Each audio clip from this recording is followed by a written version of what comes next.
We're also developing details on the fallout from the controversial teacher firings in Central Falls. One day after the superintendent agreed to resume discussions with the fired high school faculty, teachers and their supporters are holding another rally, but with a more optimistic tone. It all started last week when the school board voted to fire all 93 teachers, administrators, and support staff at Central Falls High because the union would not agree with the district on a reform model to turn around the chronically underperforming school. The firings made national headlines and were even referenced publicly by President Barack Obama as an example of the need for accountability in struggling schools. But now the teachers union says it's willing to accept reforms similar to those originally proposed by the superintendent, a move that could ultimately save the teachers' jobs. Eyewitness News reporter Walt Buteau joins us now live from outside the Board of Regents meeting where a rally was held earlier today in support of the Central Falls teachers.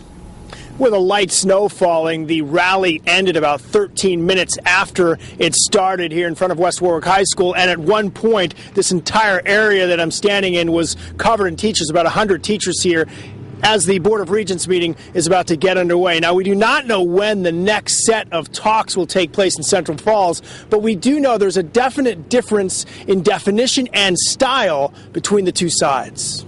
The latest show of solidarity brought teachers here from across the state, but the current front line in Central Falls softened when the teachers union agreed to changes proposed by the administration. That made me happy, so I thought, of course, they need to come back to this planning table. Longer school hours, tougher evaluations for teachers, and more resources such as tutoring for students, all part of that happy equation, but still only a starting point. One big difference. The superintendent wants to discuss all potential turnaround model changes before negotiating contract issues. As we go forward, when we bump into something that is a contractual obligation, well, then we move away from the stakeholder planning table and we move to the negotiating table. But while she sees two tables with separate sets of issues, the union has the children and the contract rolled into one. We will have a meeting, and that will be at the bargaining table.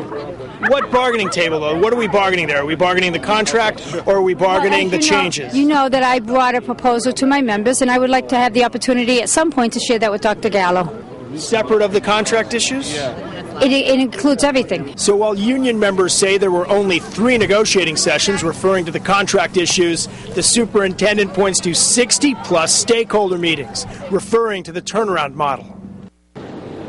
Now, there's another stakeholders meeting scheduled potentially for as early as next week, and Superintendent Gallo says she wants the teachers there, as many as possible, as well.